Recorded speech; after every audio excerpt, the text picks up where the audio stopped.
Hello, everyone, and welcome to another episode of the Destination Marketing Podcast. I'm your host, Adam Stoker. What a special episode today. It's really amazing to have gotten to 400 episodes of this show, and it's turned into something that I never ever imagined that it would. I really appreciate everybody that's on the live stream right now. This is my first ever live stream, to be honest with you. I'm feeling a little maybe insecure would be the word because I've never done the live stream before. But if there's one thing I've preached to the industry for a very long time is you got to be willing to try something new and take a risk. And so we're doing that today. My team, as we were trying to decide what we wanted to do for the 400th episode, thought it would be a really good idea for us to do a 2 hour live AMA where I can maybe interact with some of the people that I've had on the show, some of the people who have listened to the show for a long time. And I thought it would be a really, really fun thing to do. So, first of all, I want to thank my team because this is new, and so they had to do so much preparation, research, and I've actually got the team kind of in my ear, helping keep me on track and make sure that that I have all the information that I need for the live. So thank you to all of my team who's involved, and thank you to everybody who has participated in the Destination Marketing Podcast over the last several years.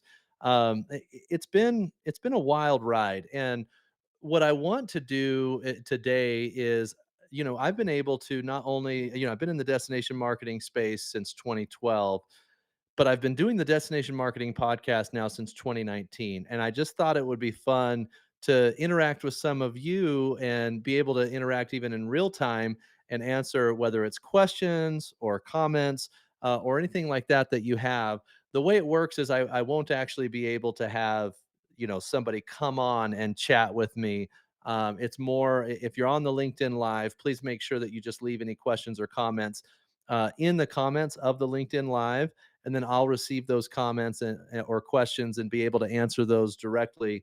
Um, I also want to, I've got several people who submitted questions beforehand or comments beforehand that I'm going to have some fun with. My friend Stuart Butler sent a few questions in that I'll be sure to address, although, Stuart's going to give me a hard time with a couple of these. And I also appreciate my friend Cody Chomiak from Canada, Visit Winnipeg. Um, Oh, I said visit Winnipeg, and you know what? One of the questions is, "What's one of the dumb things that you've said that you regret?" And that's that I actually said that to Cody when he came on the show when he's with Travel Manitoba. So I'm staying on brand with Cody for some reason. But Cody submitted some questions, and I really appreciate Cody for that. And then Joy Brown from Moorhead, Rowan County Tourism. I've got a couple of questions from her as well. So we'll be going through some of those questions. And then I plan on in real time answering questions or comments as we go. So thank you to everybody for a wild ride. I thought it would be good, maybe just at the beginning, to reflect a little bit on why we started the show and the journey that we've been on. When I came into the destination marketing space in 2012, we really saw, for one, that tourism is super fun. And I actually had the opportunity at the agency that I was at the time. I was the person in charge of bringing in new opportunities and then also building infrastructure underneath me to service those clients as they came in. And so I started selling to different businesses.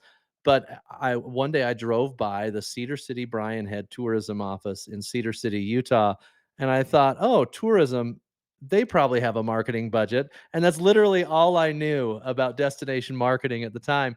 And I walked in and I asked if they needed any help with their marketing. And as a matter of fact, they did. And it started a journey for me that changed my career. And I found this destination marketing space. We expanded in Utah after getting several referrals, and at one point we were working with 10 to 12 different uh, either destination marketing organizations or other tourism related businesses like resorts and theaters, and just an amazing experience getting into the space. And when I had the opportunity to buy the agency from the previous owner in 2016, I knew that travel and tourism was going to be a major, major focus for what we did.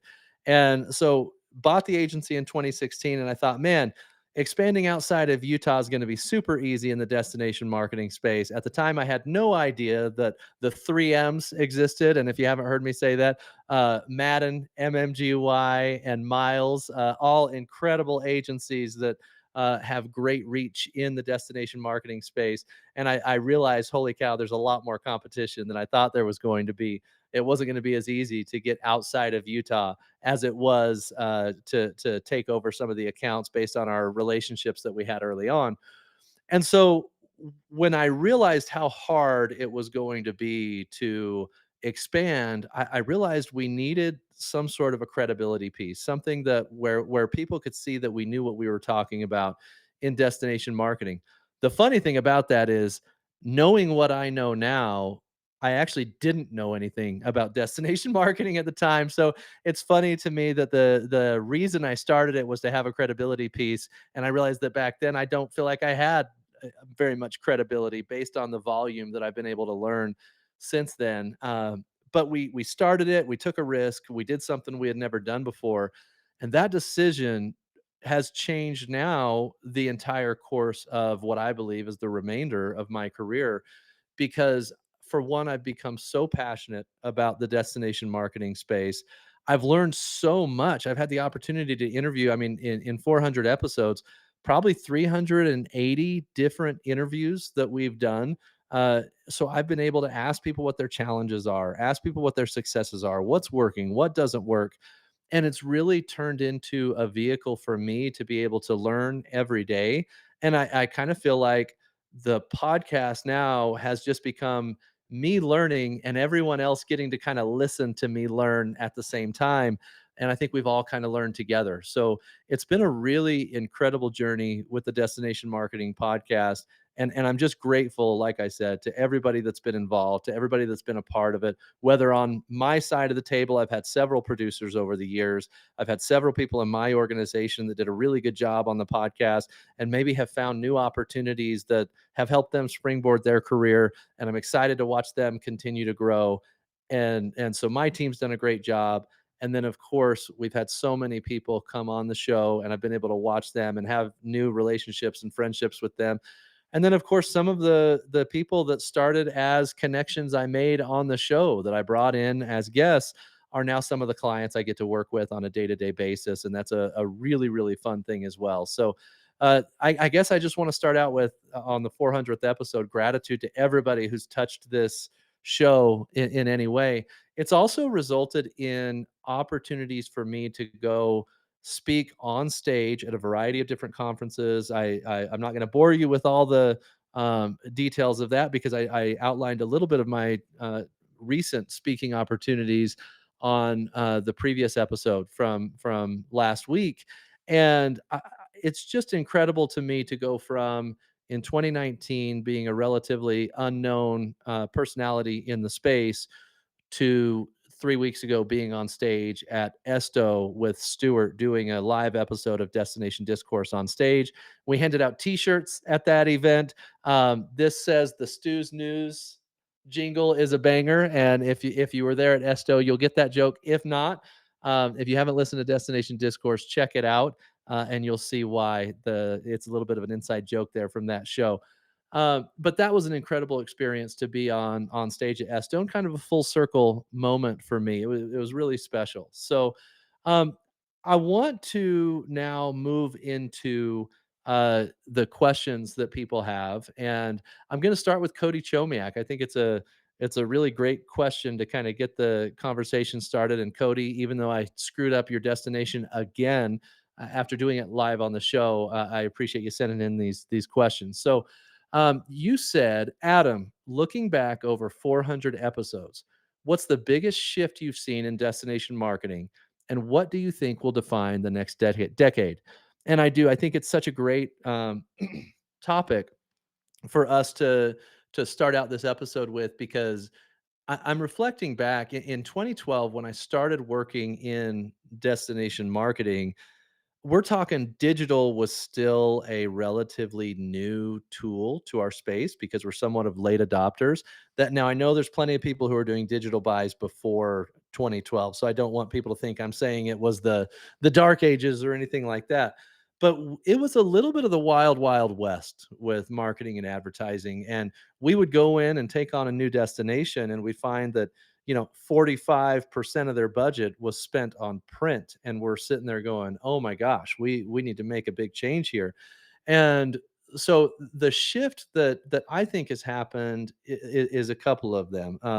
Number one is I think brand was really, really the priority for destinations back in 2012 when I started in the space. Branding was kind of the primary vehicle that destinations were using, and over time, as we started to adopt digital technology and digital advertising opportunities, performance marketing, lower funnel marketing became much more of a priority. And I actually watched that pendulum swing from brand to performance marketing over time.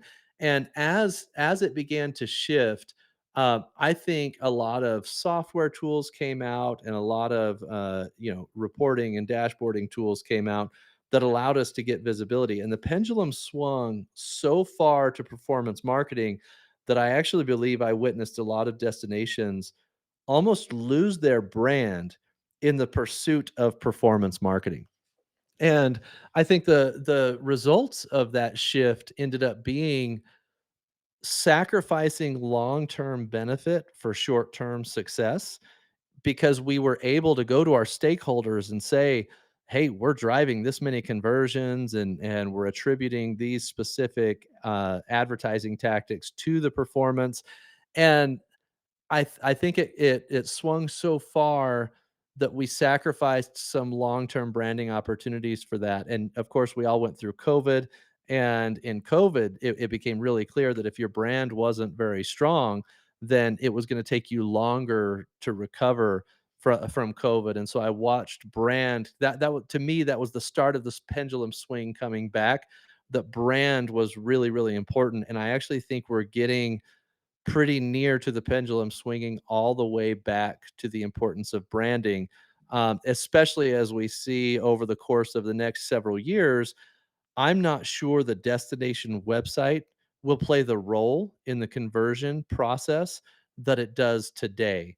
And so I really and excuse me, my voice is gonna crack here already. Um, but I'm really worried that if all of our eggs are in the performance marketing basket, and then suddenly the website becomes less relevant, which it will over time unless the websites evolve, then I'm nervous that that's going to cause major issues, and that's why brand is still going to be so important. I've had a question come in from Joseph Trahan, and Joseph, I know he's a longtime listener. He has the Discover Virginia podcast, and he wants to know if I can play the piano. So I'm going to play the only song that I know how to play on the piano. Ready for this?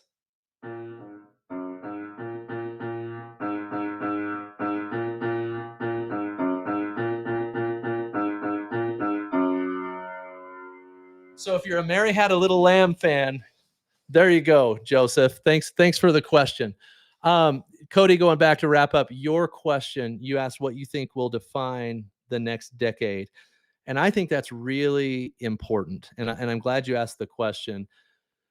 I think that over the next decade, what we're going to find is that, and Stuart and I have talked a little bit about this on destination discourse, that destinations are going to have to do a lot of work to make sure that they are in the prompt when people are asking AI questions about travel, because AI is going to answer their questions not with a list of links like Google does, but it's actually going to give the specific answers they're looking for. And so, and I'll use Myrtle Beach as an example. If you have not done a good enough job as Myrtle Beach to convince them that Myrtle Beach is a place that they should consider taking their family, you're not even going to be in the prompt, which I think could eliminate you from the results. So, what I would be looking at over the next 5 to 10 years is I would be focusing a major, major portion of my budget on whatever it takes to show up in LLM results or to make sure that I'm in the prompt, which guarantees that I show up in those results. So my paid media strategy is going to be centered around branding, and everything else is going to be centered around showing up in the prompt based on the criteria that my destination meets. And so I think that's a really important shift that's going to happen. I missed one shift that I've seen too. I feel like when I came into this industry, risk aversion was probably the primary incentive that I witnessed, and over time, I feel like I've seen destinations and destination organizations willing to take more risks, and I don't think we're there yet. I think there's a lot of shift that needs to happen, but I'm really proud of what I've seen, and in fact, I've tried to highlight on my show, destinations that I feel like took a risk and reaped the benefits of the risk that they took, because I think risk and mistakes and everything is what creates growth.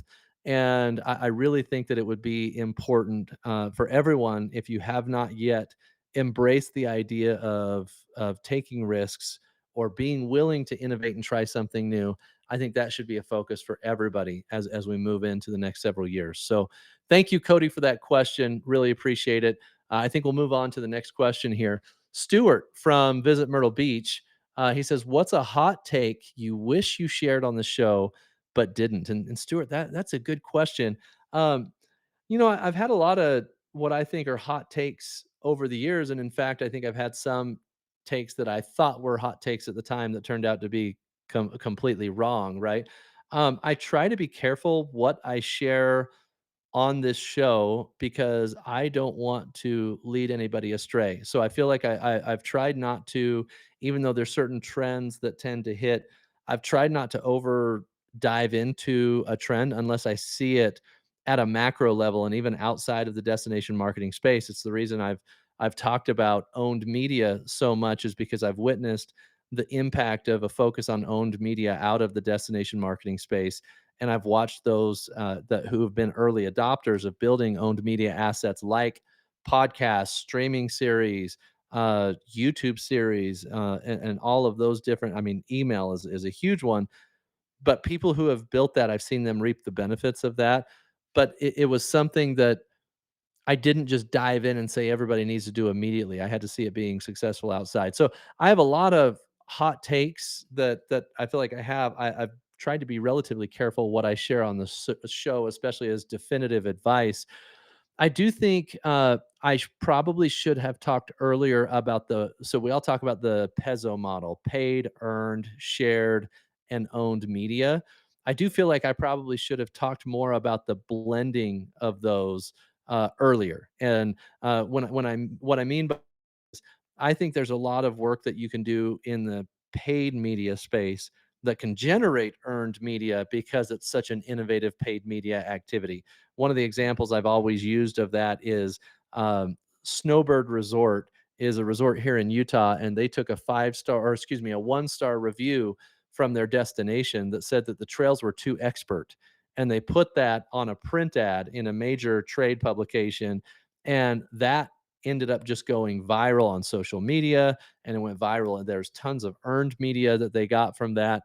And I really believe that the most effective type of marketing is where you actually have the media types blend together, and what you do cause results in effective effective reach of each of those. So like I mentioned with the Snowbird ad, that 1-star review ended up getting tons of news articles about it. That's how you know it's a really great campaign. And I think the blending of those four types of media is probably something we all need to look at and not have it be so siloed and separated. Um, Thank you, Stuart. I think I wish I had a better answer on that one. I can't think of something that was like a super hot take that I didn't share that I should have. Um, I want to move on to Joy Brown. So Joy, I had the opportunity, if I'm remembering correctly, to actually record live in person at the Kentucky Tourism Conference when I got to speak at the Kentucky Tourism Conference last year.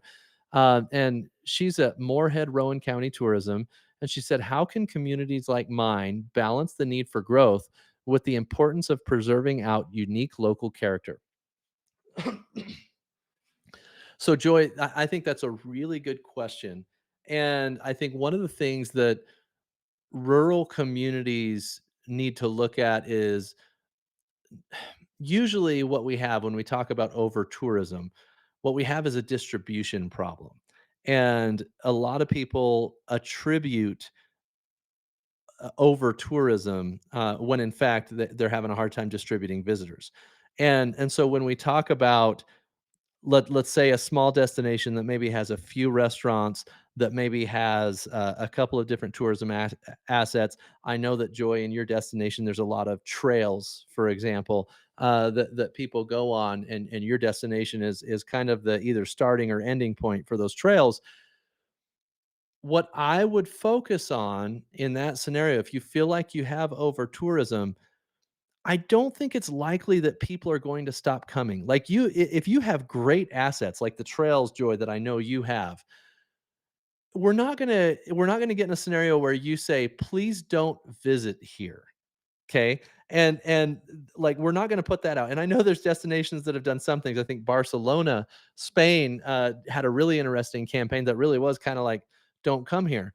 But I don't think that does a lot of positive for a destination brand. And in fact, it can create more of a chasm between the destination and its potential visitors. And so I don't think that's a good solution. And I actually think that running campaigns that say, "Hey, don't come here. We don't want you here," type thing. And I'm not saying that's what you're suggesting, but I just don't think that's going to be effective. I also don't think it's going to deter people. And in fact, if you've seen some of the trends on TikTok lately, one of my favorite things is when uh, I'll take the state of Idaho. When somebody showcases a unique asset in the state of Idaho, it actually cracks me up because people will comment and say, "This is Michigan. This isn't Idaho. Don't come here."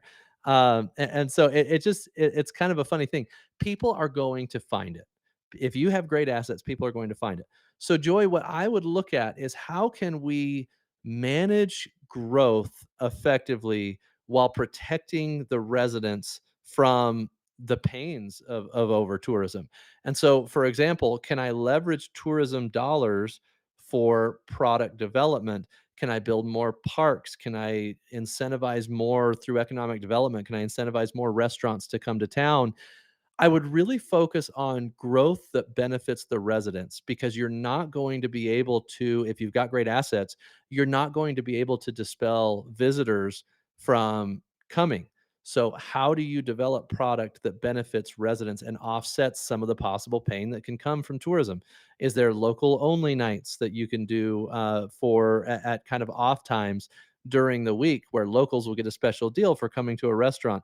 I really would focus on putting dollars towards product development, and preservation is really important, but I actually think distribution of visitation does more for preserving unique local character than a chasm between a destination and its visitors. So, Joy, I hope that's helpful to you. I would really focus on managed growth, not with the incentive of specifically benefiting visitation, but if you know you need to grow your tourism assets, I would do it through the lens of adding value to residents to offset some of the pain that comes from tourism.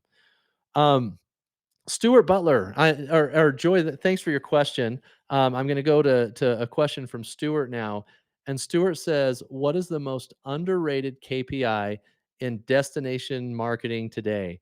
Um, Man, that is a tough question because I mean, one of the KPIs that we're all measuring is, okay, visitor spend and performance data, right? I think the KPI that I would want to understand, and I think some of that reporting isn't even available yet, I would wanna compare how many prompts in LLMs have my destination's name in it in some way, shape, or form, and I would wanna track that over time because that would actually be a great way for me to understand if um, if brand value is increasing as it pertains to LLM. So I don't know that metric. I don't think that metric is available today, but I want to watch the LLMs because sooner or later they're going to be sharing some of that performance data, And that would be the KPI that I would seek after probably more than any other KPI right now is how often is my brand searched or my brand related keywords searched in LLMs, and then how often does that happen over time? Like, how does that trend? Is it increasing? Is it decreasing? And if it's decreasing or if it's staying the same, I would definitely want to make adjustments to that and track that. But I think that's going to be one of the most important metrics in destination marketing moving forward. The most important metric today in my mind is direct relationships with potential visitors. And I see that as like, is your email list growing at a consistent rate? And what's the engagement looking like on your email? On my social channels, am I getting attention? Am I getting engagement on my social channels? I would definitely want to look at that. So, Stuart, those are some of the key things that I would be looking at today. I do think impressions, and I hope everybody that's listening hears this and understands this. I think impressions may be the least valuable metric you can track right now because there's so many impressions that we are buying that I don't believe are making hardly any of an impact. I think quality over quantity is what I would be looking at right now because there are a lot of impressions that come back and you have no idea if it actually reached the right people. And of course, we can see some of that data in aggregate, but impressions to me are very very low value. So that's what I would look at from KPIs. Okay, we've got a couple of questions that have been submitted from the YouTube channel, so I'm going to try to address a couple of those. One thing I have to or on LinkedIn, I'm going to have to take a drink real quick and clear my throat. Sorry, I'm going to mute it while I clear my throat so I don't yell in your ears. All right, I'm gonna take a drink too. This is a new format for me. This is interesting. Okay, so Jacob Rust, and Jacob is a member of my team. I never call him Jacob. I call him Jake, but it's written out as Jacob here, so I said Jacob. He says short form video and podcasting come up a lot on your show, but what about visual storytelling through photography or design? How important is visual branding in destination marketing today, and are DMOs understanding its role? Interesting question, Jake. I okay, so your visual branding and your website, I view your website actually as an extension of your visual branding, needs to be the visual representation of the experience someone will have in your destination. It should be an extension of the experience. And so if you're putting forth a directory, or a glorified directory, which a lot of our websites are, that has a few brand elements, I'm not sure that the value of that is super high. So when we talk about visual storytelling through photography or design, that's again, if it helps people feel what you want them to feel in your destination, I think that's really valuable and important. So I would invest a lot more in visual storytelling through photography and design. I think it's a great question, Jake. I think a lot of that can come through in a variety of ways, but a lot of people think that a brand is a logo and a couple of colors. Your brand is the sum of all your touch points that the organization has with the outside world. And and an extension of that is and how people feel about it. And so I think it's really important to make sure that you are making sure that all the different touch points, including the photography on your website, including the design elements that are on your website, are a positive touch point that are giving someone an extension of the experience you want them to have in the destination. So, thank you, Jake, for your question. And the good news is you and I can talk about that even more offline as well.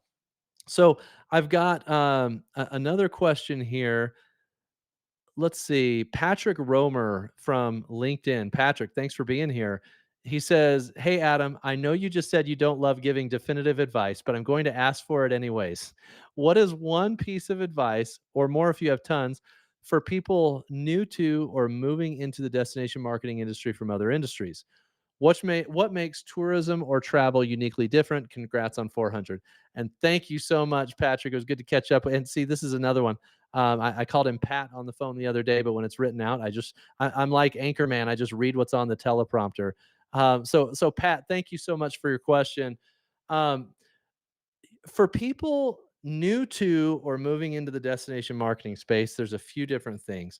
Number one, I'm trying to build a community that is designed specifically to help everyone progress in their career.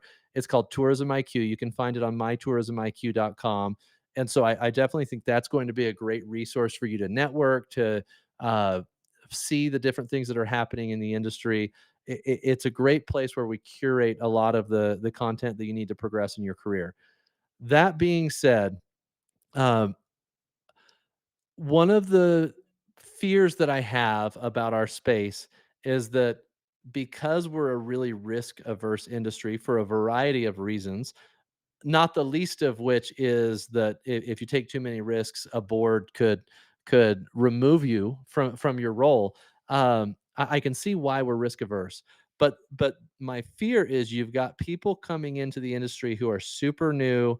Maybe they're kind of bright eyed and bushy tailed and have a bunch of ideas coming into the space, and then it's almost like the sparkle is taken from their eyes because when they come in, it's like, well, that'll never get approved. Our board will say no, so don't worry about that. You know what? Why don't you update our visitor guide? Like, I think there's the danger is that this younger group that's coming in that's going to have a lot of new, innovative, and different ideas that they'll just fall into the echo chamber that a lot of us that have been in the space for a long time have been in, and then they won't be able to, from the bottom up, push the industry forward the way it needs to go. So, what I would tell any new or young person in the industry is your job is to bring your understanding of the world from your perspective as part of the younger generation and use that to help push the organization forward.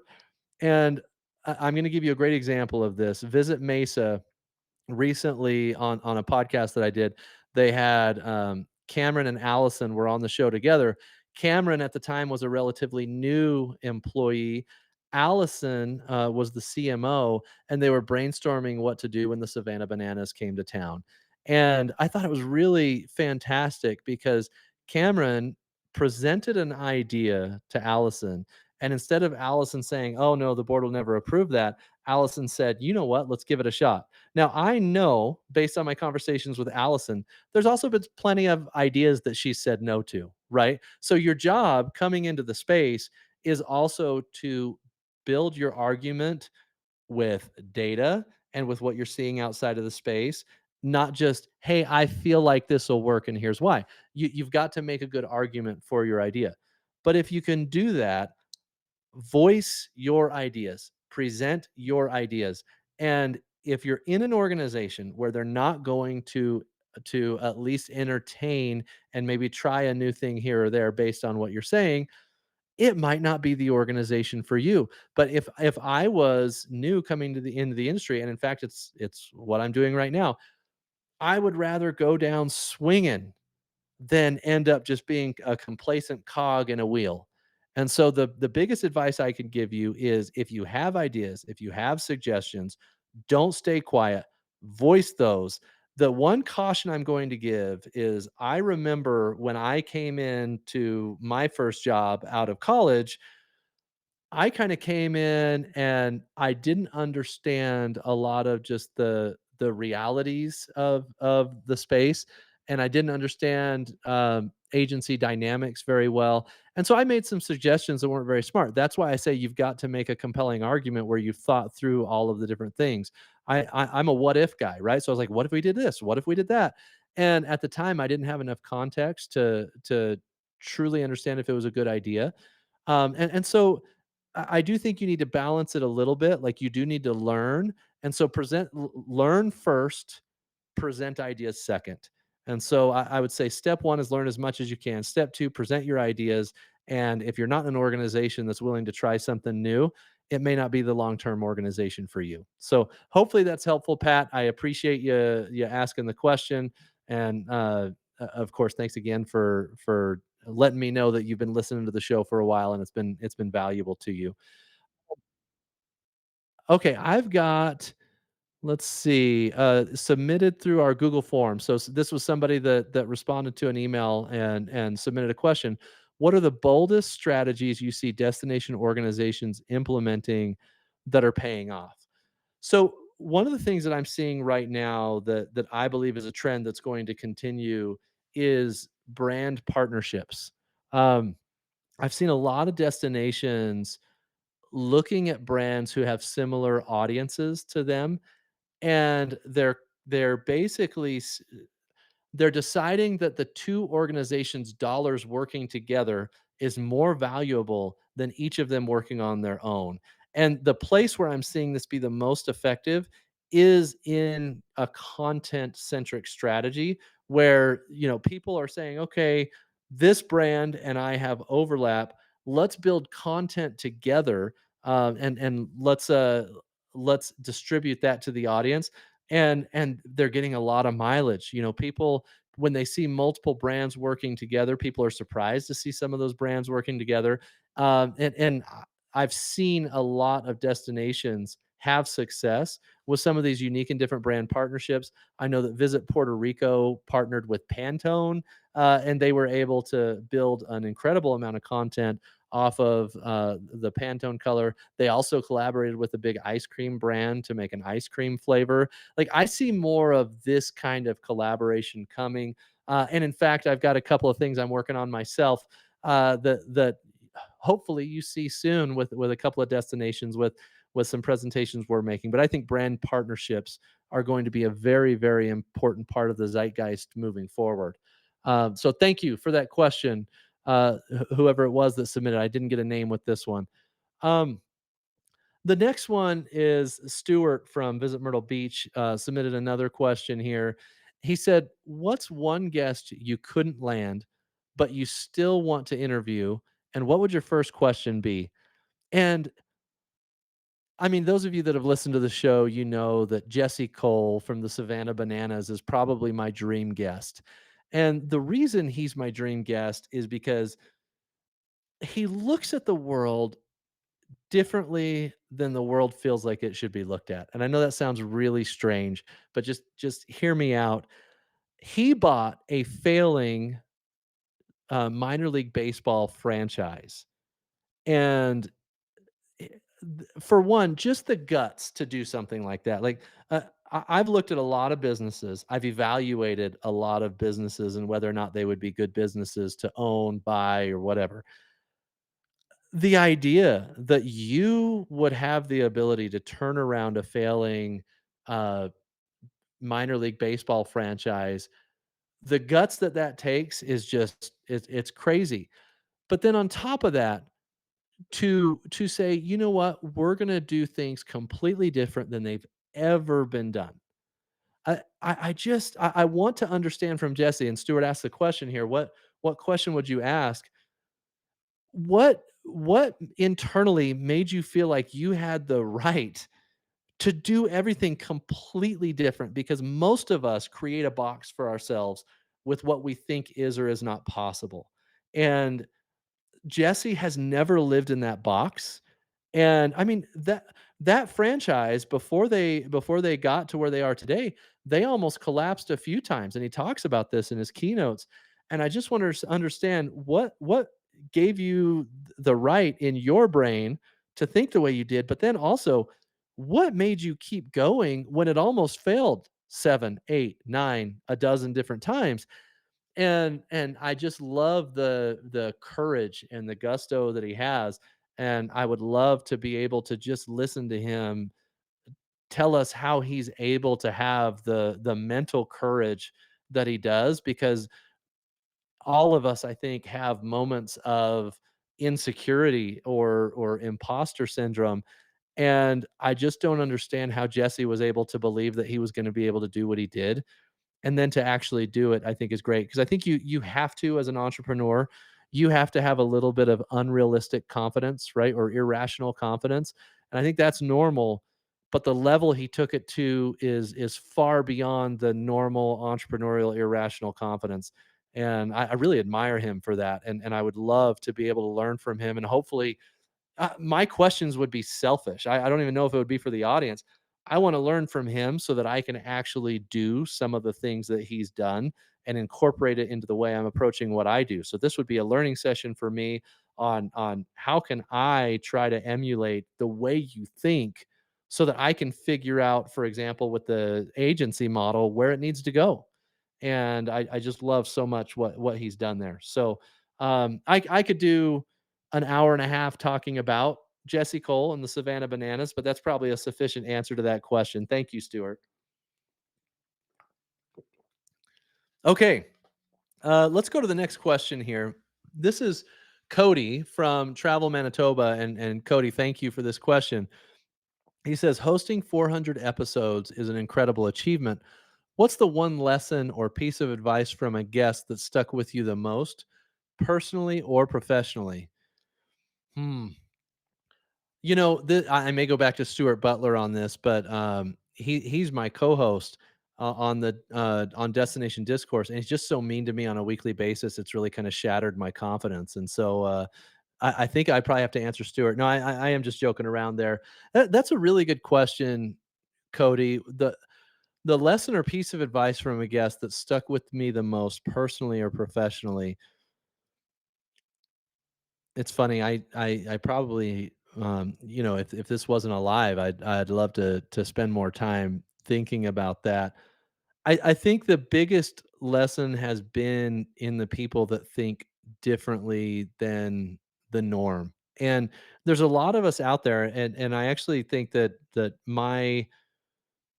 I didn't realize there was so many people out there that were willing to think a little bit differently.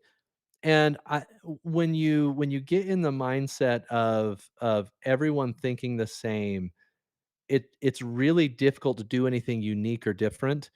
And so I'm not sure if there's a specific piece of advice that stands out to me, but instead it's the ability to think different, to look at the world differently. And I would say that my worldview has expanded significantly over the course of time doing this show, because of all the people that I've been able to interview and talk with that do think differently from others. And I think on that, the piece of advice that I would glean from that might not have been an explicit wording from a guest is if you find yourself thinking the way everyone else does, that's when you know you need to change.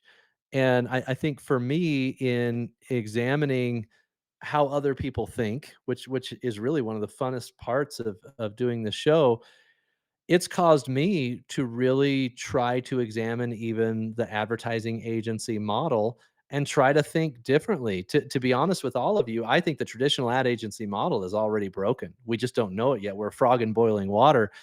And I am frantically is probably a little aggressive, but I am aggressively trying to understand what the next generation of the advertising agency model is going to look like.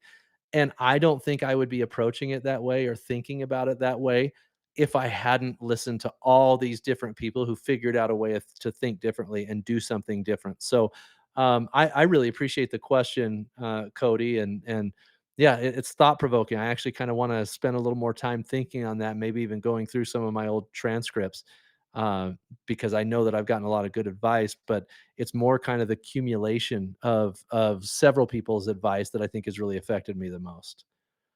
Um, so thank you, Cody. Stuart submitted another question here, and he says, "What's one belief you had when you started the show that you've completely changed your mind about?"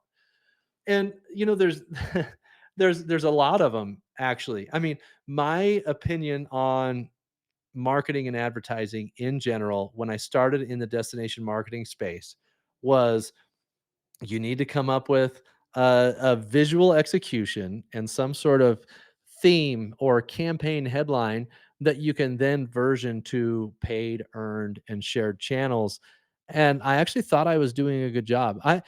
You guys, one of the challenges of evolving and learning consistently is you have a lot of like guilt and maybe even embarrassment over what you thought was good in the past.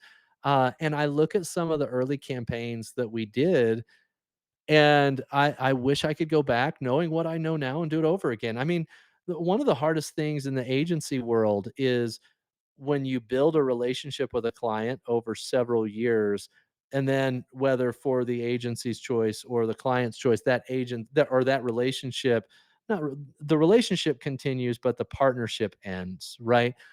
When those partnerships come to an end, one of the hardest things is you can actually look back and see what you did wrong and see where you could have been better. And I really wish that I could go tackle every single partnership that I've ever had with what I know today. And I think there's a lot of people, a lot of close friends that I have, even in the space, that I feel like if I could go back, I could have done a much better job for them and helped them be more successful. But it was the knowledge that I had coming into the space. I truly believe that there is a massive amount of waste in the destination marketing industry and in the advertising industry in general, and I think I've participated in that many times. So, when you talk about what have I completely changed my mind about?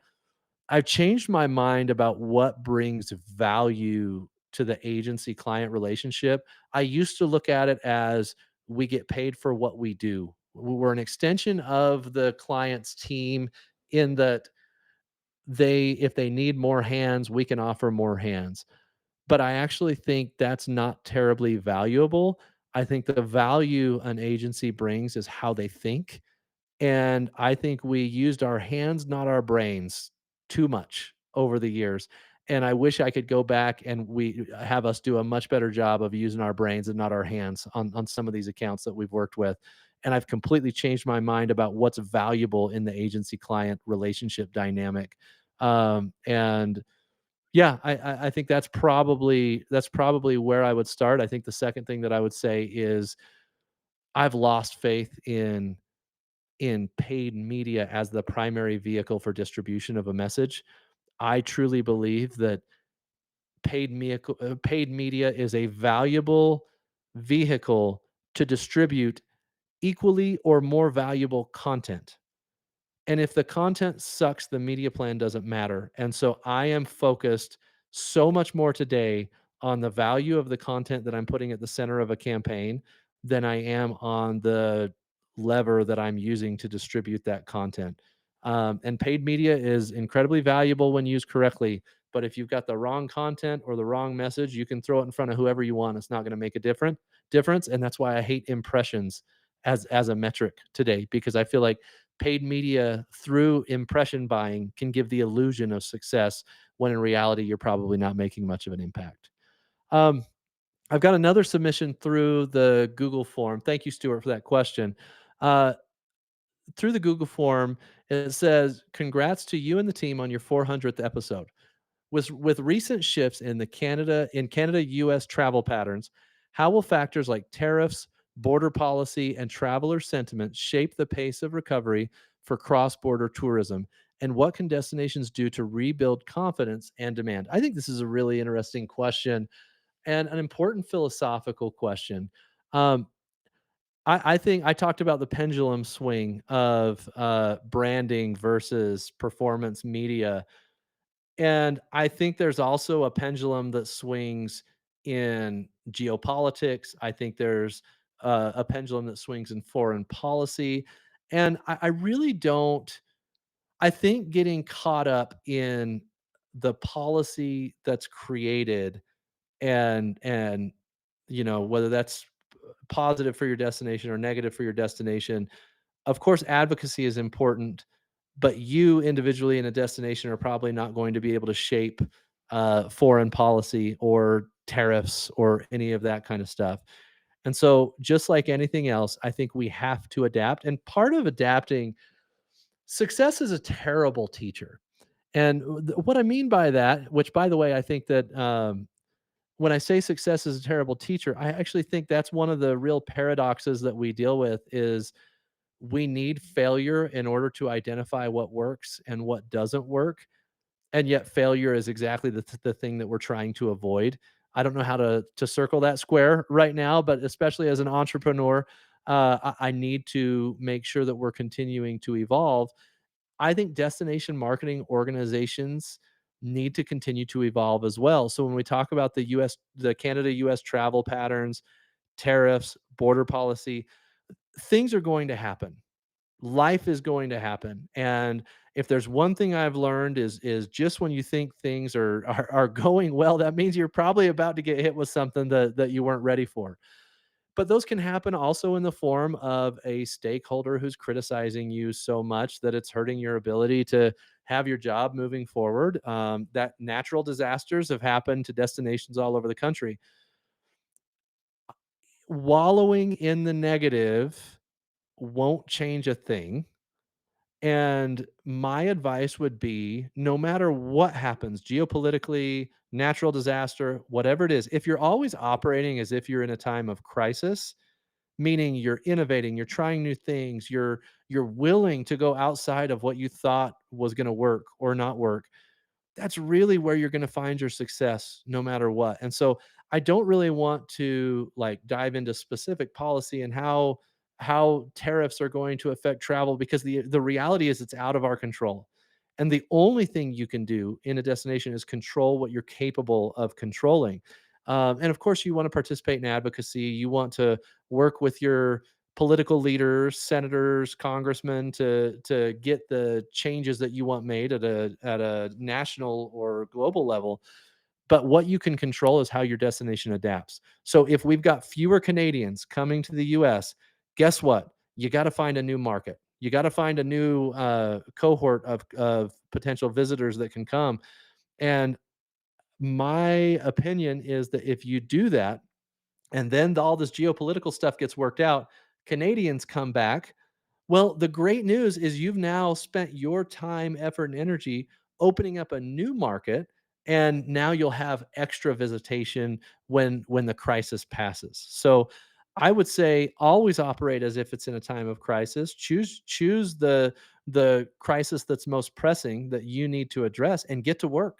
And I appreciate the question because it's so hard. There's so many things that are out of our control that affect our ability to be successful. I mean, you're talking to an agency owner that in 2021 and 2022 dealt with the biggest labor shortage that we've had in years, and labor is our business, right? Like the people in our organization are the only way we can generate income. And we couldn't find people in 2021 and 2022. And then just when we got through that, then the ARPA money for a lot of vendors that vendors were using for new campaigns or innovative ideas, that dried up, right? And now AI is encroaching on some of the things that our business does and or can do. And so, I mean, when I say this, I don't say this from a like, oh, well, you just need to figure it out. Like, I'm every day trying to figure out how we can adapt as well. And I think destination organizations need to operate like entrepreneurs because you have to continue to evolve. It's the old Moneyball quote from that Brad Pitt said in the movie Moneyball. He's quoting Billy Bean, adapt or die, and that really is the charge that all of us have, and that goes for me in the vendor space, you in the destination space. We have to continue to adapt. Thank you so much for that question. I don't know who it was from, but I appreciate you submitting it. Now we've got Rob Wells. Guys, Rob Wells, that's a special name for me. I don't know how many know this, but in 2020 I had recognize what I believe to be a market opportunity for destinations. I felt like every destination needed a podcast. And I went to 5 destinations, pilot destinations that were going to try having a podcast for their destination. At the time, I don't think hardly any destinations had podcasts. And so I pitched this idea to Rob and 4 other destinations. And I had this very kind of structured idea or vision of what it was going to be. I look back now and it's like everything I thought a podcast for a destination was going to be was likely wrong. And we did that in March of 2020. And the next month, COVID hit, and 4 of the 5 destinations who had agreed to start a podcast dropped out. Rob didn't. Rob said, "Well, you know what? We committed to this. We wanted to try it. The principles are still the same, so let's give it a shot." And he started the Intercoastal podcast with us. And we helped him get that podcast off the ground. And now Rob uses that podcast, Rob and his team, as kind of the center point of a lot of their marketing. And when they have a travel writer coming to town, Rob will send the episode to the travel writer to help them prepare. And now the travel writer has so much more context than they would have otherwise. And so I Rob is using content incredibly effectively. And I'm proud of our role in that for helping him get it off the ground. And their team has just been so talented and amazing at creating a really valuable show. It's really helped their relationships with their stakeholders. Rob actually, I remember the first time he sent me an email that they got from a couple who was planning their honeymoon, and they were going to come to Beaufort, and they had asked for the contact info for one of the stakeholders that was featured on the Intercoastal podcast. And both of us are like, yes, it's working, And anyway, that was so fun, and we're still working on that show. We're actually working on the next generation of that show, and I think you'll see some really positive evolutions and changes in that as well. But Rob is a really special part of the journey that I've been on. I value his friendship and relationship. Um, Rob asks, "What's one piece of advice from a guest that changed the way you think about destination marketing, and how have you applied it in your own work?" I think that's pretty similar. It's kind of funny. It's similar to a question from Stuart earlier, or no, excuse me, from Cody earlier, and uh, I think I'll probably stick with the answer that I had before. I'm not sure I have a ton to add to that, other than the fact that you know, Stuart Butler and I've talked about Stuart a few times. He's become a really close friend of mine, although you wouldn't know it if you listen to Destination Discourse because we give each other a hard time. Um, Stuart really has been a mentor for me in many ways, and I've learned a lot from him. One of the things that Stuart has really kind of imparted to me from a wisdom perspective is the importance of doing things different than the way they've always been done. I think Stewart looks at that both from the agency perspective because that was his background, and then also from a destination perspective. And I think he understands um, the vendor side of the table really well because that's where he came from. And so his advice has been valuable for me, not just in destination marketing, but also in the agency side. So really appreciate that. Uh, the next question is from Stewart, and he says, "What's the dumbest thing you said on air that still haunts you?" You guys, 400 episodes. I've said a lot of dumb stuff, and so it's really hard to pick the dumbest thing I've said. The biggest mistake I make on a consistent basis is screwing up people's titles in their destination or the name of the destination. And there's a lot of reasons for that. Number one is probably just me not preparing effectively for some of these shows. But I think also it speaks to the branding issue we have in the space because a destination can have the county name, it can have the destination name, it can have the CVB name, and sometimes that's a little difficult too. But I would say the dumbest thing I've said is usually messing up a destination or messing up a title of a guest in an episode, and that's always funny when that happens.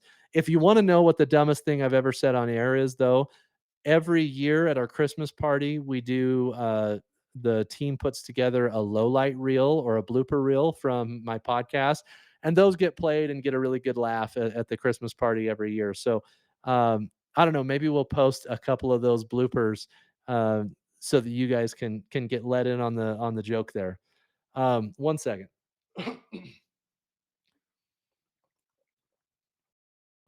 We're an hour in. I'm kind of getting a little bit of that dry throat, but I'm going to keep it moving. Marcy Walquist, another member of my team.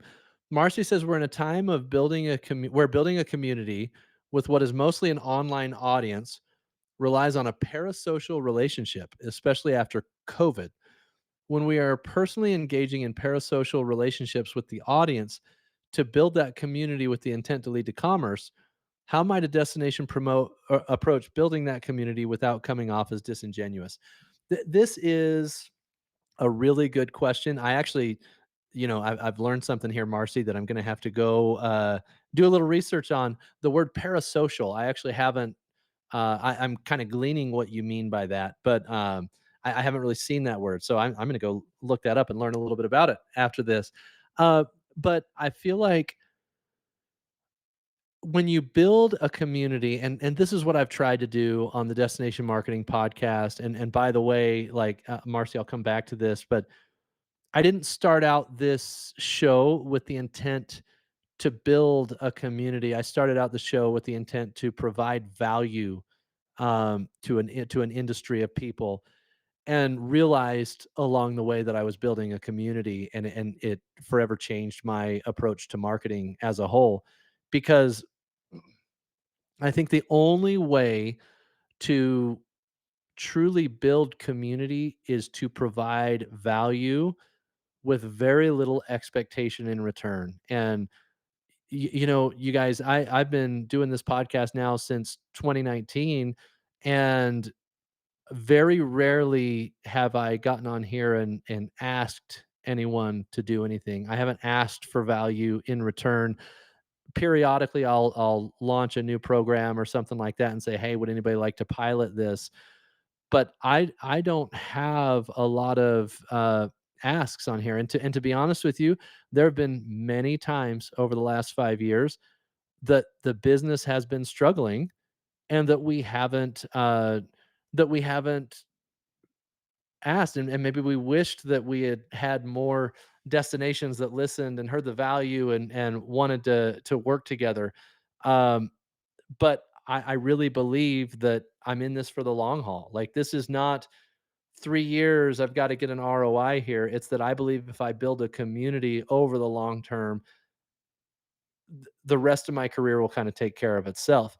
And I really feel like destinations, if you're truly adding value to a community, it's going to pay off. But as soon as you start to put the timeline and revenue requirement on it, it's going to get very difficult to do that without seeming disingenuous. So I would say provide value for value's sake is the answer. I mean, there's plenty of people that are curious about your destination, that would like to visit your destination. Give them as much value as you possibly can. That's why I tell people, when you're using paid media as your distribution tactic, stop asking them to book a trip. You're asking far too much in an interaction that you don't know where they're at in their buyer journey. Instead, ask them to consume more content. That's a very low ask. You're not asking for very much. And the additional content you provide will provide value to that consumer. That's why I say leverage your paid media as a distribution vehicle for content, and then trust that you're going to build that relationship with people over time. I think that's a really important paradigm shift that needs to happen. And that's the way you do it without coming off as disingenuous. It's place the ad, ask them to consume content, and then in the content they can learn, and you got to trust that you're either giving them valuable enough information or not to book their trip. But at least you didn't ask them to get married on the first date, which is totally disingenuous. So uh, advertising in and of itself is interruption based, right? For the most part, whether it's people driving by on the freeway and seeing a billboard, or whether it's people seeing a pop-up digital ad, or almost every form of advertising is based on interruption, which is essentially a disingenuous start to the relationship. And so instead, if you are leveraging paid media to give people more value through content, now you're looking at a little bit more of a balanced relationship, and hopefully that'll come back over time. The final thing I'll say on that, Marcy, is there's no way that it could be less disingenuous than in your face advertising. And so that's why I really feel like building a community, at least you're providing ongoing value to that community, as opposed to just, "Hey, nice to meet you. Will you please book a trip?" And so anyway, I think I've belabored that point, and those of you that listen to the show probably know that this is a strongly held belief of mine, and you've probably heard other things about it. Um, Okay, I'm gonna go to Joy. She submitted another question. This is Joy Brown from Moorhead, Rowan County Tourism. She said, "What's one destination you've spoken about or visited because of the podcast that completely surprised you?" Yeah, so for me, I'm from the Western United States, right? And I most of my at least financial decision making life, I've lived on the western side of the country, which means when you talk about uh, vacation destinations, Puerto Rico for me is one that I didn't even hardly have any knowledge of. I thought you had to have a passport to go there. I didn't realize that it was a American territory. And by the way, if I worded that incorrectly, I'm sorry. I can't remember exactly what the specific dynamic is, but I had never really had any experience or perception of Puerto Rico. I knew it was tropical, and I thought it was a foreign country. And I actually got to have Brad Dean on the Destination Marketing podcast. And over the years, I've had other people from Puerto Rico on the show as well. But I kinda got a little glimpse into how cool it was as a destination, and my wife and I, 2 or 3 years ago now, chose Puerto Rico as our without the kids trip, which we do 1 every year, although it's getting harder and harder to do now that they're all in dance and cheer and all that kinda stuff. We went to Puerto Rico, and we just had an incredible time. I'm so grateful that we went and had that experience there. I really appreciate um, Brad and his team. They gave me some recommendations of things to do while we were there, and it was just one of my favorite vacations we've ever had. So Puerto Rico was entirely because of the Destination Marketing podcast, and it was a total surprise. Like I learned so much about the history. We did a walking tour in Old Town, Puerto Rico, or Old Town San Juan, and it was just we learned a ton, and that's an experience we'll cherish for sure from and it all started with the podcast.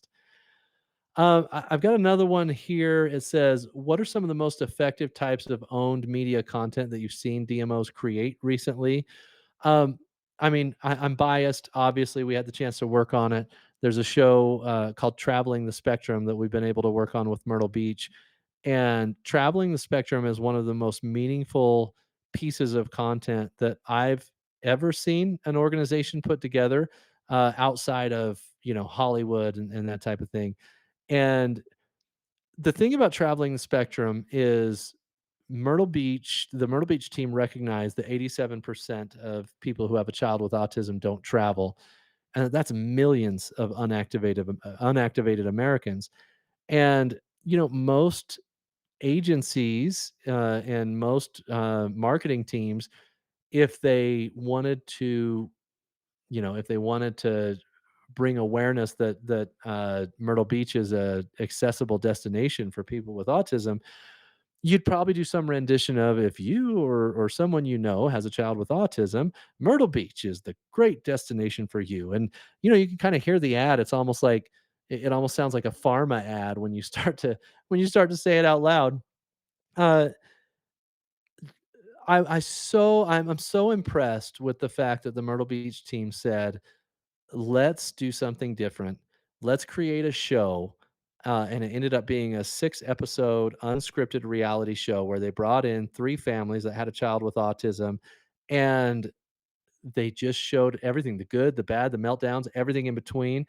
And it's such moving TV. And then we actually were able to get that published on Peacock.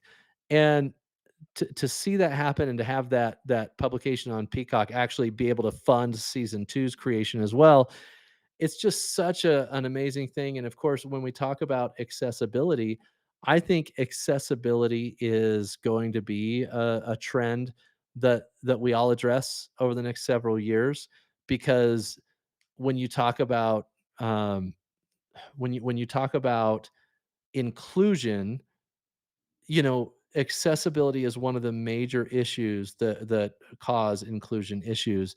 And I believe that you're going to see a continued trend in improving facilities and improving destinations' ability to receive visitors who might have different issues as it pertains to accessibility. So, great initiative, really amazing work. Really proud of the work my team did on that. So that's one of my favorites.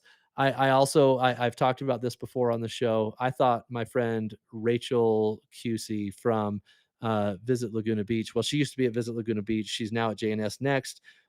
She built one of the most amazing owned media assets. It was called From Radical Origins, and the community got really excited about it. She did a great job with it. The content is fantastic. If you haven't checked it out, make sure you check it out. Um, and the sad part is it didn't professionally work out for Rachel the way she thought it was going to when she started it, but because she was willing to think different and did such an amazing job on it, she parlayed that into a career opportunity that she's now thriving in. And so I'm just so impressed with her and her willingness to take a risk. If you haven't seen From Radical Origins, you definitely need to check it out. And I'm seeing more and more, which is really good. I'm seeing a lot of better content pop up that I think is really going to benefit destinations for the long term. One of the best things about content when you create something like that, like a Traveling the Spectrum or From Radical Origins, you can still use that as an asset for the next 5 to 10 years. Whereas when that money goes into paid media, it's gone forever as soon as the impression is gone. And so I really love the use of owned media as a strategy, and I love the work that a lot of destinations are doing right now. Those are a couple of examples that I really like. Um, let's see. I've got Cody from Travel Manitoba, and Cody, thank you so much for submitting these questions. Cody from Travel Manitoba says, out of all the 400 episodes, which guest completely surprised you the most and why? Man, that's a really good question. Some of these reflective ones, I wish I was thinking about these a little bit longer. Um, I'm gonna clear my throat real quick. 1 second. What guest completely surprised me the most and why? I'm gonna have to give my business partner a hard time on this one because Colby Raymond is my business partner, and the reason he and I have such a good partnership is, I enjoy this kind of stuff. I like talking in front of people. I can be kind of the front man for the organization, but what I'm not is organized. I don't do well with operations. There's a lot of things that I'm not very good at, and Colby is incredible at them.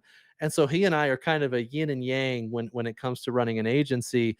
I can help with a lot of things that happen on the front end, and Colby handles all the things that I don't like or I'm not willing to do. And so when I got Colby to actually come on the show, he's been on I think 2 or 3 times.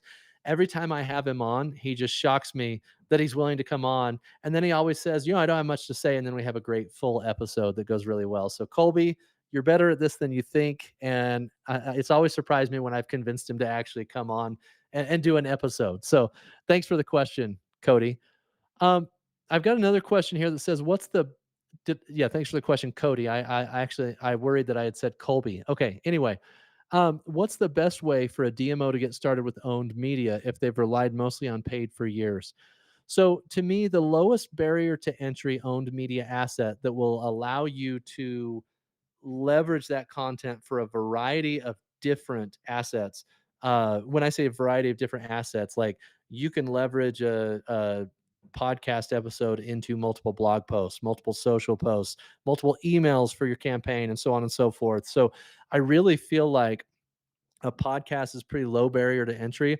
All you really need is a microphone and an account on like an Anchor or some of these other simple distribution platforms. I believe we use Megaphone right now as our distribution platform, but there's tons of platforms out there that will do this. It's really simple to create a podcast. You don't and you don't have to start with the high production value or anything like that.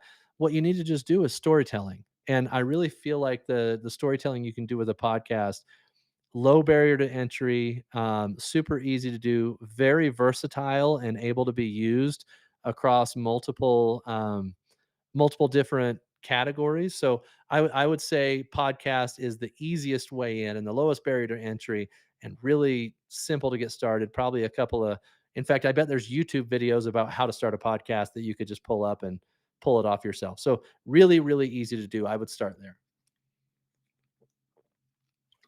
Okay. So, speaking of Colby Raymond, my business partner, he said, as an agency owner, what's the biggest mistake you've made while trying to build a successful partnership with a destination? On the flip side, what's the biggest mistake you've seen the destination side make when trying to build a successful partnership with their agency? This is an interesting question, and Colby, it's one that you and I have talked about a lot over the years. I think the biggest mistake that there's two huge mistakes that I've made in setting up partnerships with destinations. Number one is the value that an agency brings to the table is strategic thinking. And yet, when you look at the budgets that we build with destinations, strategy as a line item for years was nowhere to be found. And so what we were doing is building the incentives in the relationship around what we do using our hands, right? And I say using our hands metaphorically, and yet what we wanted to be paid for was, and the value that I think the destination wanted was how we think and how we help them think differently. And so I just think the way we structured that relationship from the get-go kind of set it up to fail because the budget didn't reflect the expectation. And so then what you start to end up with is like, oh well, I can get these things for cheaper or whatever, and we didn't build value in the way we think in setting up the relationship, and now the relationship kind of gets whittled down and to the point where neither side is getting the value they need in order to be successful.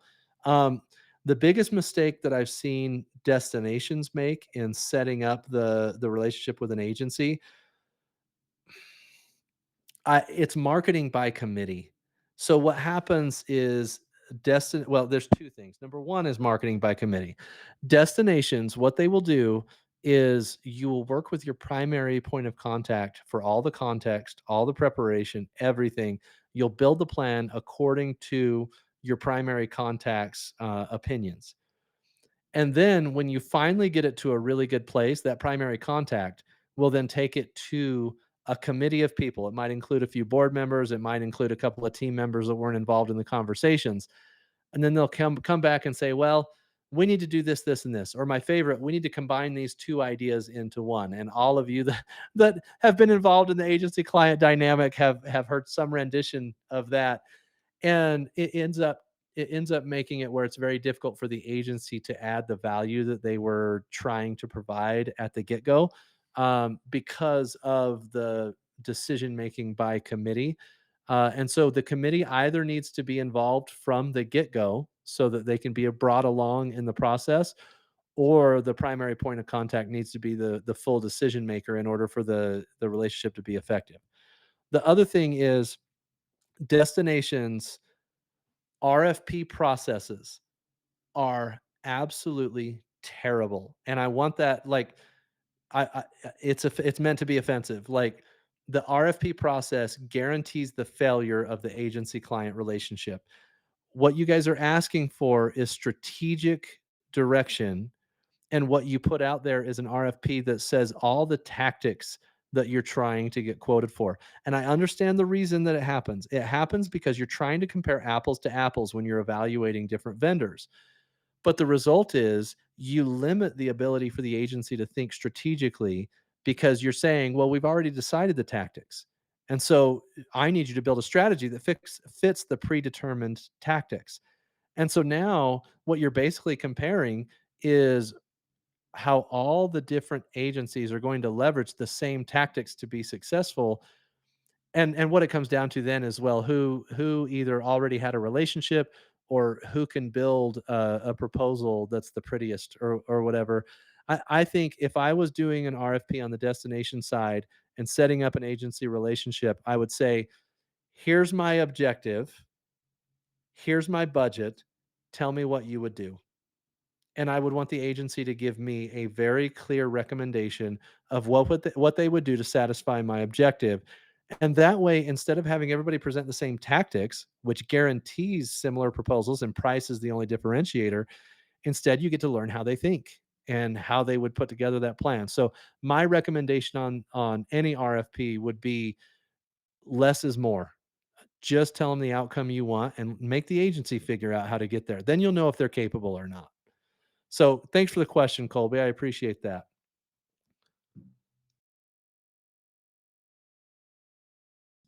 Oh man, I'm wearing out here. What are the non negotiables every destination brand should have nailed down before launching a campaign? Okay. First of all, I think one of the most important things here is everyone that's listening, every destination marketer needs to understand the difference between a brand and a campaign, right? Your brand is the sum of all the touch points your organization has with the outside world. That includes everything under your marketing umbrella, but it also includes the experience people have when they come to the destination. It includes the experience people have on your website and everything in between. So when we talk about a rebrand, what a rebrand should actually be is an evaluation of all the touch points your organization has with the outside world and an intentional plan to improve those touch points. And included in that is messaging strategy, is visual identity. But a lot of people think that a lot of people use brand and campaign interchangeably. In fact, I've been on calls in the last several months with destinations who say, well, our current brand is, and then they'll say a tagline. And a tagline is a subcomponent of a campaign. So first of all, if we're asking what non-negotiables every destination brand should have nailed down before launching a campaign, you first need to make sure that you've done a full evaluation of your brand and all of its different touch points. And within that, there should be a messaging strategy. There should be a visual identity and style guide. There should be all those different components that make a brand consistent across the board. And then you say, okay, well, what can the campaign is getting the right message to the right people at the right time. And so your campaign is your strategy to actually engage and do that. And it's a subcomponent of your brand. So I think you need to understand your brand and all its touch points in order to have a successful campaign. And then it's who are the right people, where do they congregate, and what's the right time for them to receive the message. And that's another reason that when I talk about paid media that says book your trip today and somebody just booked their trip to another destination, well, that's a wasted impression, right? So have you identified the right people? Have you identified that it's the right time? And are you giving them the right message? And that's why content, I think, is so much more important as a vehicle for distribution because you can catch somebody who just booked another trip, but they still might find your content interesting and they enter your funnel even though it's much higher in the decision making process or earlier in the decision making process than they are. Uh, let's go to another question. Michaela Walker, also from my team. Thanks, Michaela. Michaela says, "You're always asking other people, but what is your dream destination?" And we just got Michaela back from maternity leave. So, Michaela, congrats on the new baby, and thank you for coming back. We're so glad you're back. Um, my dream destination. So I've talked about it a couple of times. New Zealand has always been really high on my bucket list. And I'll give you a couple of New Zealand has basically everything you could want in a destination, in that they have mountains if you want mountains. They have beaches, beautiful beaches. They have all the different climates. They have four seasons within the destination, and they have some of the most amazing trout fishing in the entire world. And so I would love to go there. I'd love to play golf there. I'd love to fish there. And I'd love to check out all the different parts of the destination, but it's always intrigued me.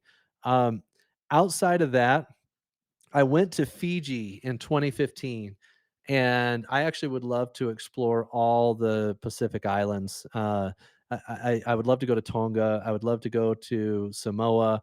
I just think there's something about the Pacific Islands. I love a tropical vacation. I love a relaxing vacation. And there's a lot that intrigues me about the Pacific Islands. So that's probably my second, New Zealand and other Pacific Islands. Thanks, Michaela. Okay, number one mistake that destinations make I will die on this hill that the number one mistake that destinations make is playing it safe. Our industry incentives are set up in such a way that I really believe there is very little incentive to take a risk and do something different. And yet, at the same time, the thing that usually is the straw that breaks the camel's back for people that work in a destination is that they weren't having enough of an impact on the community. And so they make a change. And I said this earlier, I would much rather go down swinging, trying something different than just doing the same thing. The other thing that I would say is there is a big difference between an incumbent destination and a challenger destination. The incumbent destination is already the leader. The incumbent destination has gained the larger portion of market share. And so when they're marketing, they're playing defense. They are protecting their market share. And challenger destinations, especially in our space, are often looking to those incumbents and saying, I want to emulate what they're doing because they're successful. Well, a challenger destination should be playing offense, should be trying to capture market share from the incumbent destination. And I see so many challenger destinations who are copying the incumbents with the intent to be successful. But what you have to remember is the incumbent destination has a bigger budget than you. They probably have a higher paid agency than you. They probably have the ability to try more things than you can try. And so because of that, if you're copying their strategy, you're guaranteed to lose because you're doing the same things, but one has a much bigger budget and already has the market share. So that's the mistake that I see is I see challenger destinations marketing like the incumbent and thinking that that's actually going to move the needle when it absolutely will not. Um, so yeah, there's a couple of answers to that mistake question. Rebecca from Great Falls, Montana Tourism. Rebecca, thank you for being here on the stream. She says, "What topics do you want to tackle in the future?" This is a good question, Rebecca. One of the topics that right now is on my roadmap, and I want to thank my friend Lori Farr because Lori kind of gave me a heads up on this. That we really haven't done a lot about crisis communication and even crisis management. And with the things that are happening, I touched on this a little bit earlier with some of the geopolitical stuff that somebody asked me earlier. I really feel like it would benefit everyone to have some idea of what to do in a crisis before the crisis comes. And I also think that some of the best innovations happen in a crisis. And so I think there's value in understanding crisis management so that you can operate more like you're in a crisis on a more consistent basis. So, crisis management, crisis communications, that's a topic I want to spend a little more time on. And I actually love any suggestions. I have been told that Adam Burke from LA would be a great person for me to interview for that. And so, if you know Adam, I'd love an introduction. I actually haven't had the chance to meet Adam yet, but I've heard great things, and I think he would make a great guest. And if there's anybody else that you think would be good for crisis management, please let me know.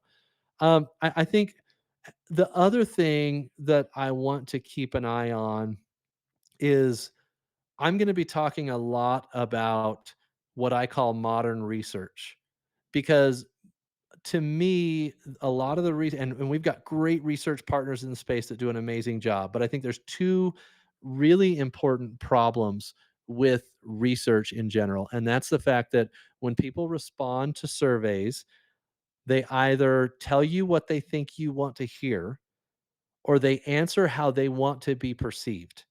And nothing is a better indicator. And my dad, from when I was a little kid, my dad's told me actions speak louder than words, right? And nothing is a better indicator of someone's intent than their behavior.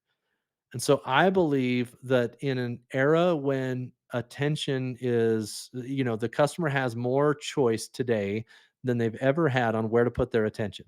There's an endless amount of content.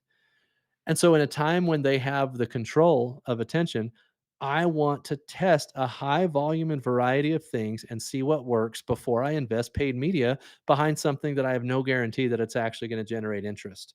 And so, I'm going to be doing a lot of work over the coming months on modern research, high volume organic social testing to see what generates attention and use that to inform my paid, earned, owned, and shared strategy. So that's another thing I'll be talking about. So thank you, Rebecca, for that question.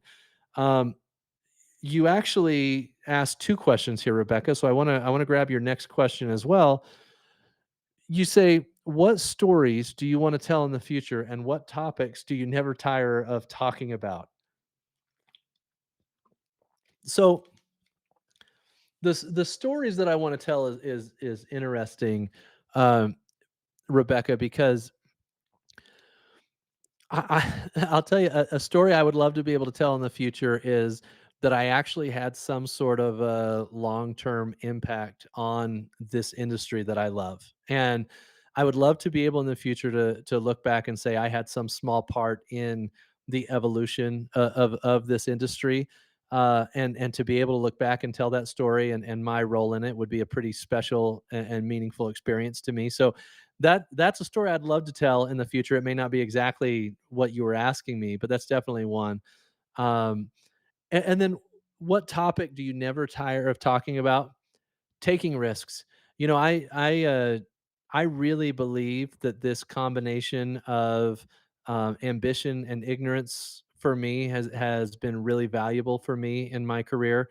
This irrational belief that I can do something combined with the ignorance that so many people have already tried it before, it's caused me to take risks, some of them that have just been utter failures. Some of the most expensive tuition you'll ever pay is the learning from taking a risk and failing. But the value of taking a risk and what it does for your progression as a person and as an organization, I'll never tire of talking about it. I think everyone needs to get more comfortable with risk taking. And I shared that story about Rachel and the work that she did. She took a risk, and it felt like a failure in the moment. And already a couple of years removed, you can see that it was a huge success for her personally. And I just think that taking risks is so critical to your personal success and also organizational success. And I'll never get tired of talking about that. Um, Alfred Haywood III reached out here and he said, "How important is creating mind share?" And I talked a little bit about this earlier, but I do want to make sure that I touch on it and provide clarity here. In a world where websites may be completely cut out of the equation at some point, and I'm not giving you a timeline on that, but I do think that there will come a time when websites are irrelevant. If you are not in the prompt, you don't have any guarantee of being in the results. And so when we talk about marketing, one of the most important things you do, and this is why the pendulum is swinging back to branding, like I talked about earlier, if you don't have mind share, you may be left out of the prompt completely, and you may be left out of the results as a result of not being in the prompt.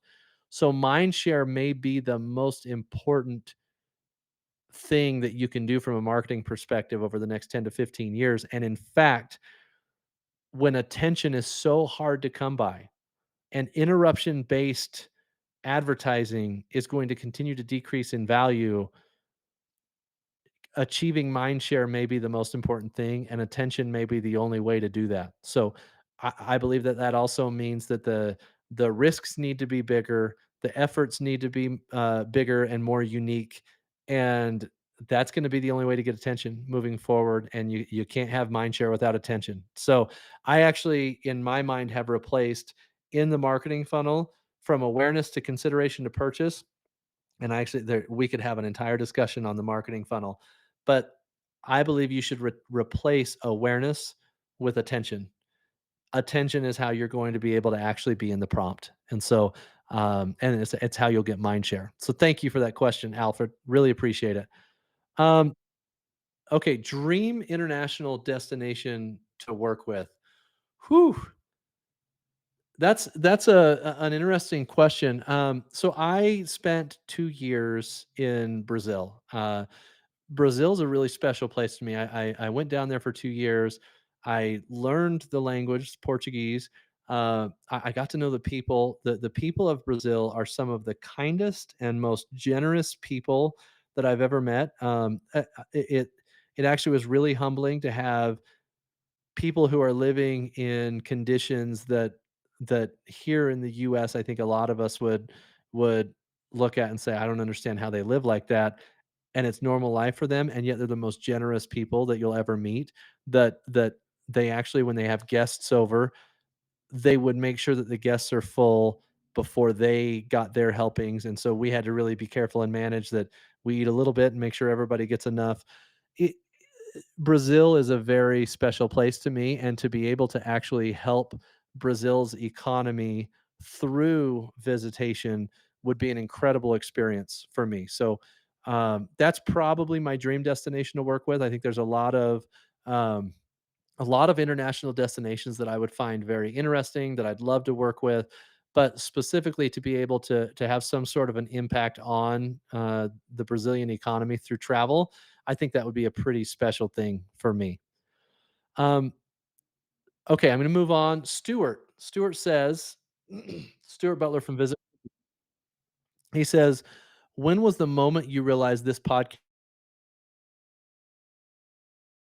Stuart, it's funny because it took me a while, and there's still I still get moments of imposter syndrome where I wonder if it really does. But I started to get messages after about a year of doing the show. I got messages from people in Italy, people in Australia. I got messages from people all over the US saying, "Hey, I just got into the destination marketing space, and I just want you to know your podcast has helped me with my personal evolution." And that's probably because I can tell you guys, maybe I'll get a little vulnerable here.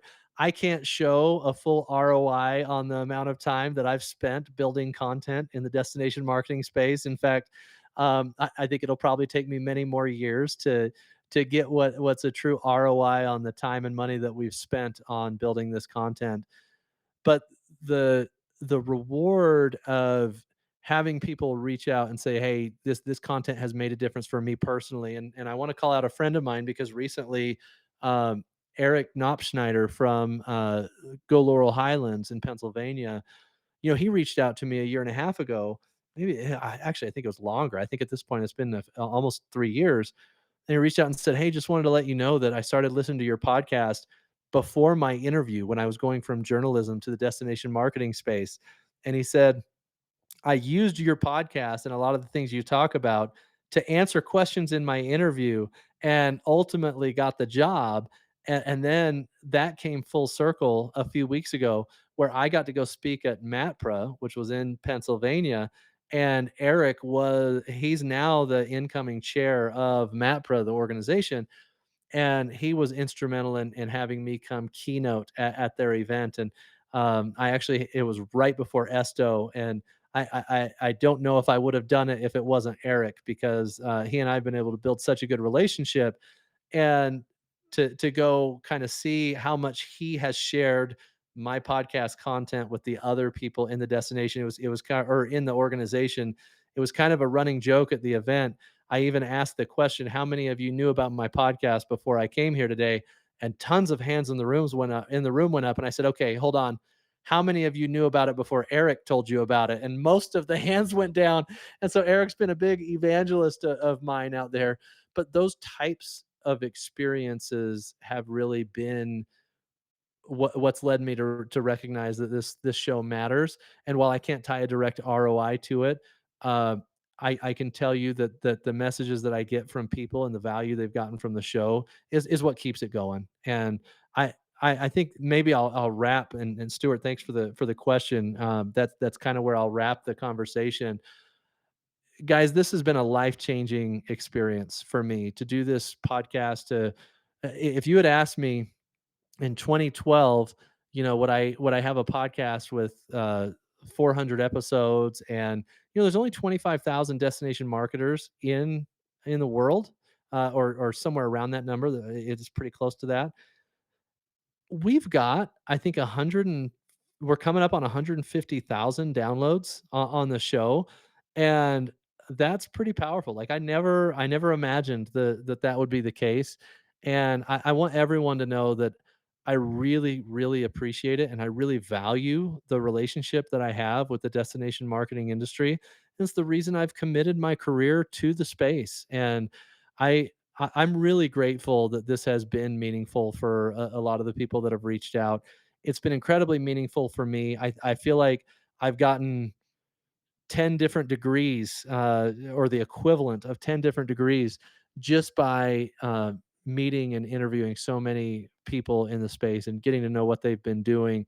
And man, I've really learned to believe in the power of travel, what it can do to revitalize a community, what it can do to help residents of a community. And I just believe that this destination marketing industry is still, it's still in the infancy of what it can become and the impact every destination can have on its community. And I believe that destinations who continue to push the envelope and push forward from a legacy perspective, I can't imagine a better legacy to leave than to be able to say, I made decisions and I took risks as a destination marketer that changed the trajectory of the community and its economy as a whole for the long term.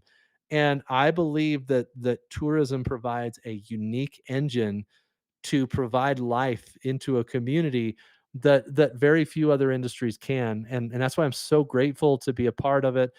Thank you to everyone who's listened to the show. I hope you found value in it. I, it's really great. And so thank you everybody for listening. And again, for those that tuned into the live, really appreciate you being here. Thanks for the questions. Thanks for my team for all the work that went into it. And of course, if you found this episode valuable, don't forget to leave us a rating or a review. And I hope you'll share the podcast with others, and I hope you'll continue to check in and listen as we continue the show moving forward. So, thank you everybody for listening, and have a great week.